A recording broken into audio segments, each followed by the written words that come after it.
Praise the Lord. இயேசுவின் ரத்தம் ஜெயம். தினமும் இயேசு நிகழ்ச்சிக்கு உங்களை கர்த்தராகிய இயேசு கிறிஸ்துவின் நாமத்தில் வரவேற்கிறேன். செய்தியின் தலைப்பு, பாரம் இல்லாமல் கை வீசிக்கொண்டு கர்த்தரோடு நடவுங்கள்.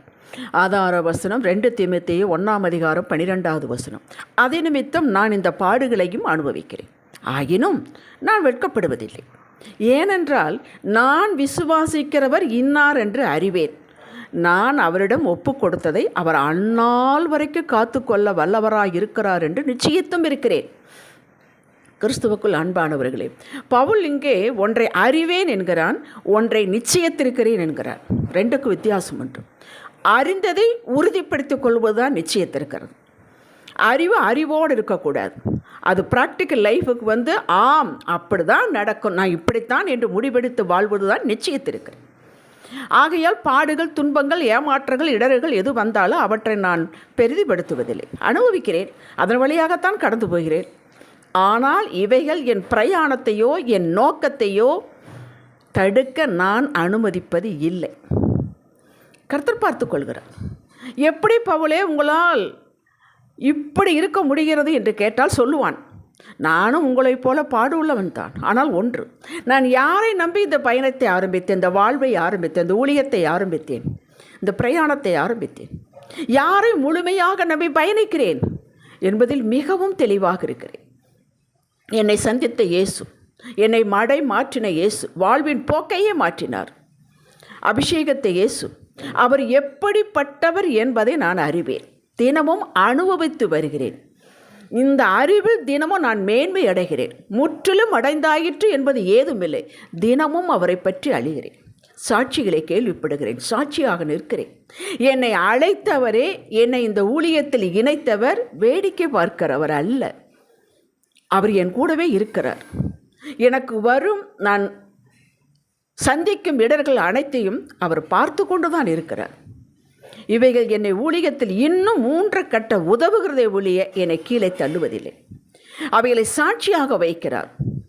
என்னை ஒரு இடத்திலும் கூட வெட்கப்பட்டு தலைகவிழ்ந்து நடக்க விடவில்லை.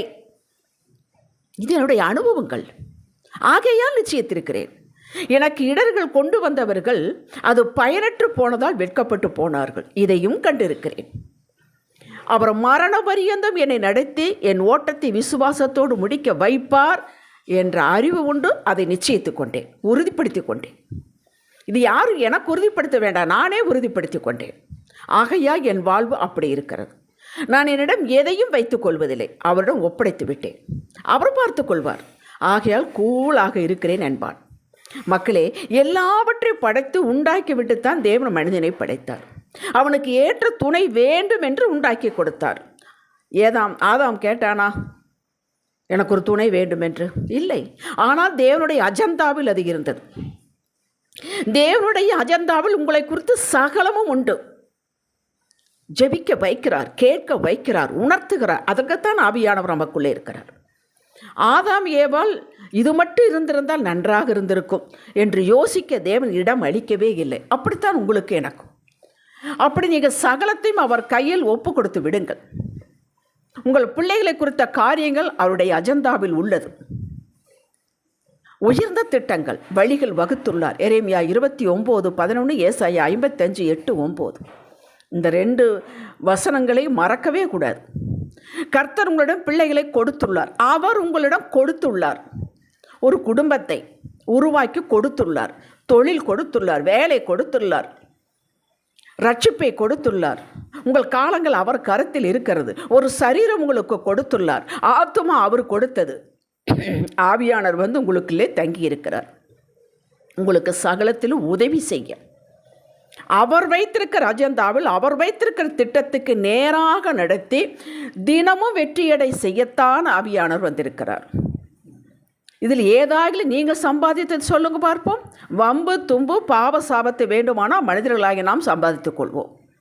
நாம் செய்ய வேண்டியது, கர்த்தாவே இவற்றையெல்லாம் நீர் கொடுத்திருக்கிறேன். குடும்பம், பிள்ளைகள் கொடுத்திருக்கிறேன்.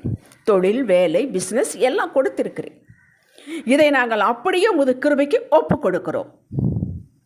இவற்றை மெயின்டைன் பண்ண, வளர்க்க நீங்கள் விரும்புகிற வேண்டாம், உதவி செய்யுங்க, வழி காட்டுங்க, பார்த்து கொள்ளுங்க. உங்கள் உதவியின்றி எங்களால் தனித்து செயல்பட முடியாது. ஆகவே ஒப்பு கொடுக்கிறோம். ஆனால் உங்களிடம் ஒப்பு கொடுத்ததை நீர் இறுதி வரை காக்க வல்லவர் என்பதை நாங்கள் அறிவோம். சாட்சிகள் உண்டு, நாங்களே சாட்சிகள். உங்களால் என்று எங்களால் எதுவும் செய்ய முடியாது, தனித்து இயங்க முடியாது, அப்படி நாங்கள் படைக்கப்படவில்லை. யோவான் 15:5 அதை நீங்களே சொல்லியிருக்கீங்க என்று ஒப்படைத்து விட்டு மகிழ்ச்சியாக ஒவ்வொரு நாளையும் அனுபவியுங்கள். கொடுத்தது அவர், ஒப்பு கொடுத்தது நாம். கொடுத்து இதையெல்லாம் பண்ணப்பா, நடத்தப்பா, உனக்கு நான் கொடுத்திருக்கிறேன் என்றால் நாம் இதை வாங்கி கொண்டு உடனே இறங்கிவிடக்கூடாது. நம்மளால் தனித்து செயல்பட முடியாது. நமக்கு எதுக்கு அந்த வம்பு? அவரிடம் திருப்பி ஒப்பு கொடுப்போம். அப்பா, நீர் ஒப்பு தான் கொடுத்துருக்கிறேன், எங்களுக்கு கொடுத்துருக்கிறேன், நாங்கள் உங்கள் கையில் ஒப்பு கொடுக்குறோம், கிருபைக்கு ஒப்பு கொடுக்குறோம், உம்முடைய வழி நடத்துவதற்கு ஒப்பு கொடுக்கு. நீர் இல்லாமல் எங்களால் ஒன்று செய்ய முடியாது. நீர் என்ன இதை குறித்து, பிள்ளைகளை குறித்து, வேலையை குறித்து, பிஸ்னஸை குறித்து, ஃபினான்ஸ் ஸ்டேட்டஸை குறித்து என்ன நீர் வைத்திருக்கிறீரோ அதை எங்களுக்கு காட்டுங்கள், நான் நடக்கிறோம், செய்கிறோம். இதுதான் ஒப்பு கொடுத்தல். அப்போஸ்தலர் 12 பேதுரு, இது உங்களுக்கு எல்லாருக்கும் தெரிந்தது. ஏரோது அவனை ஜெயிலில் பிடித்து அடைத்து விட்டான். முதல் நாள் யாக்கோபை சிரச்சேதம் பண்ணிவிட்டான். பேதுருவுக்கும் மறுநாள் வழக்கை விசாரித்து சிரச்சேதம், அது யாவரும் அறிந்தது. ஜெயிலில் போட்டாயிற்று. ஒரு வகுப்புக்கு 4 போர் சேவகர்கள், அப்படி 4 வகுப்பு ஸ்டேட்டஸ்னு வச்சுக்கோங்களேன், 16 பேர். இவனுடைய கையை காலெல்லாம் அந்த சோல்ஜர்ஸோட கட்டப்பட்டிருக்கிறது, அவர்களோடு இணைத்து வைக்கப்பட்டிருக்கிறது. முதலாம் நாள், அடுத்த நாள், அடுத்த நாள், அடுத்த நாள், இவ்வளவு பந்தோபஸ்தோடு அவன் காக்கப்பட்டிருக்கிறான். ஆனால் பாருங்கள், வாசித்து பாருங்கள், அவன் தூங்கி கொண்டிருக்கிறாங்க. எப்படிங்க தூக்கம் வரும்? 16 பேரும் முழிச்சுக்கிட்டே இருக்கிறான். இந்த ஒரு ஆளுக்கு ஓடி போய், அது சங்கிலி கையில் எல்லாம் காலெல்லாம் கட்டப்பட்டிருக்கிறான், தூங்குகிறான். எப்படி முடிந்தது? நமக்கும் முடியும், எல்லாருக்கும் முடியும். அவனுக்கு தெரியும், என்னை முதிர் வயதில் தான் இறப்பேன் என்று சொல்லியிருக்கிறார். இப்போ எப்படி எனக்கு இறப்பு வரும்? அப்படியே வந்தாலும் அவர் பார்த்து கொள்வார். இதில் நான் என்ன செய்ய முடியும்? ஆகவே எனக்கு தூக்கம் வருது, தூங்குகிறேன். Very simple. கேட்டீர்களா? இயேசு கொடுத்த வேலையைத்தானே பேதுரு செய்தான். ஆகவே அவர் பார்த்து கொள்வார். விட்டு விட்டாரா? பார்த்து கொண்டாரே. சரியான நேரத்தில் நமக்கு ஆலோசனை தருவார். நீங்கள் ஐயோ இது என்ன இன்னும் நடக்கலையே, இன்னும் அது ஒரு காலம் வைத்திருக்கிறார். அந்த நேரத்தில் சனப்பொழுது நடக்கும். யோசேப்பு எப்படி திடீரென்று அரண்மனையிலிருந்து அழைப்பு வந்தது? அப்படி வருமுங்க, உங்களுக்கு, உங்கள் பிள்ளைகளுக்கு வருமுங்க. நீங்கள் அந்த நேரத்தையே நோக்கி கொண்டிருக்காதீர்கள். அதனால தான் கவலை வருகிறது. சூப்பராக நடத்தி முடிப்பார். இப்போது எனக்கு எதுவும் தெரியாது, எல்லாம் அவர் கையில் இருக்கிறது என்று இன்று என்னை என்ன செய்ய சொல்கிறாரோ அதை மட்டும்தான் நான் அவருக்காக நேர்த்தியாக செய்வேன். இந்த நிச்சயம் உங்களுக்கு வேண்டும், தெளிவு வேண்டும், இந்த அறிவு வேண்டும், இதை நடைமுறைப்படுத்த வேண்டும். இதுதான் செய்தியின் மையம். இப்படி இல்லாவிட்டால் நம்ம கிறிஸ்தவர்களாக இருப்பது அர்த்தமே இல்லைங்க. அப்போ வெளியில் இருக்கிறவங்க நமக்கு என்ன வித்தியாசம்? அவனும் கவலைப்படுறான், அழுகிறான், நாமளும் கவலைப்படுறான், அழுகிறானா, என்ன வித்தியாசம்? இந்த தெளிவு இருப்பதால் வெளியே சூழ்நிலைகள் எவ்வளவு மோசமானதாக இருந்தாலும் நாம் அமைதியாக, கூலாக இருப்போம். இதுதான் தேவ சமாதானத்தை அனுபவிப்பது. ரட்சிக்கப்பட்ட ஒவ்வொருவருக்குள்ளும் தேவன் தம்முடைய சமாதானத்தை வைத்திருக்கிறார். யோவான் 14:27 வாசித்து பாருங்கள்.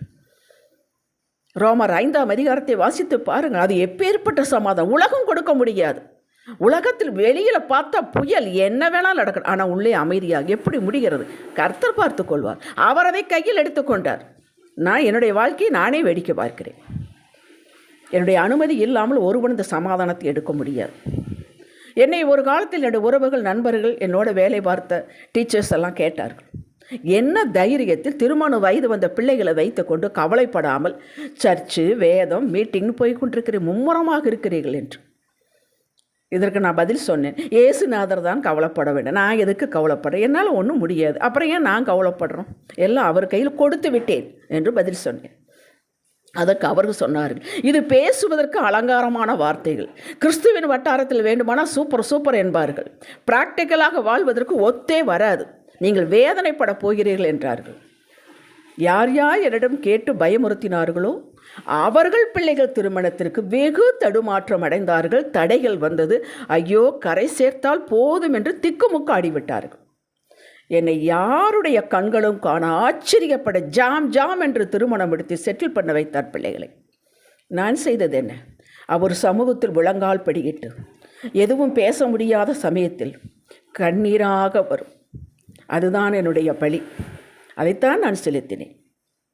காலங்கள் உண்டு மக்களே, அது எந்த நேரமானாலும் விடிந்து கதவை திறந்து கொண்டு வரும். நீங்கள் அந்த கதவையே பார்க்காதீர்கள், கர்த்தரையே பாருங்கள். இனிமேலாம் நடக்கப் போகுது, யார் வேண்டாலும் சொல்லட்டும். ஆபிரகாமுக்கு நடக்கவில்லையா? 100 வயதில் பிள்ளை பெறவில்லையா? அதற்கு அப்புறமும் உன் பிள்ளைகள் பெறவில்லையா? தைரியமாக இருங்க, சந்தோஷமாக இருங்க, அதுதான் முக்கியம். சந்தோஷமாக இருப்பது மட்டும்தான் நாம் அவருக்கு செலுத்தும் மகிமை. சந்தோஷமாக இருப்பது நம்முடைய பொறுப்பு, கடமை. அன்பு மக்களை, பாரமெல்லாம் அவரிடம் கொடுத்துவிட்டு கைவீசி கொண்டு நடவுங்கள். இதை கர்த்தர் விரும்புகிறார், எதிர்பார்க்கிறார். இதற்கு கொஞ்சம் பயிற்சி வேண்டும். ஜெபிக்கலாம். தகப்பனே, வாழ்வை எளிமையாக்கி கொண்டு மகிழ்ச்சியோடு வாழ்வதற்கு விருப்பம்தான் பல சமயங்களில் முடிவதில்லை. உமது வல்லமை ஞானம் எங்களில் விளங்கட்டும் தகப்பனே, இயேசுவே நாமத்தில் பிதாவே. இன்றைய சிந்தனைக்கு, என் இயேசு எனக்காக கல்வாரி செய்து முடித்ததை இப்போது முடித்து விட்டார். அந்த முடித்ததை ஒன்றொன்றாக எடுத்து பெற்றுக்கொள் என்கிறார். அவர் கொடுப்பார், நடத்துவார், பாதுகாப்பார், கொடியேற்றுவார் எனக்காக. இந்த சிந்தனைத்தான் நான் தினமும் நடக்கிறேன். ஆமேன். அல்லேலூயா.